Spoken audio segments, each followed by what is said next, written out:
Welcome to my channel. Linksys Router Wi-Fi Drop Issue.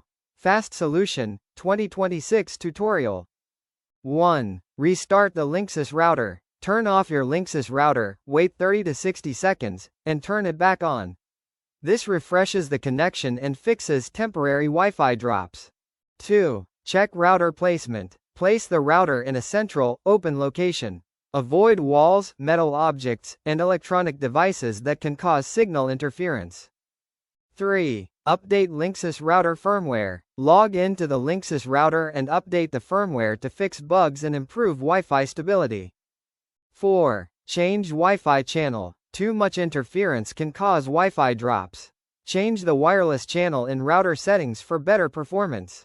5. Switch Wi-Fi band, 2.4 GHz, 5 GHz. Use 5 GHz for faster speeds and 2.4 GHz for better range and stability.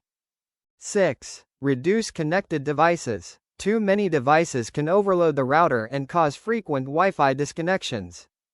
7. Check Internet cable and modem. Ensure the Ethernet cable from the modem to the router is secure and not damaged.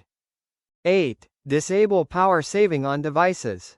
Turn off Wi-Fi power saving options on phones and laptops to prevent automatic disconnections. 9. Reset network settings on device. Reset Wi-Fi or network settings on your device to fix configuration-related issues. 10. Factory reset router. Last option, press and hold the reset button for 10 seconds and set up the Linksys router again from scratch. Thanks for watching.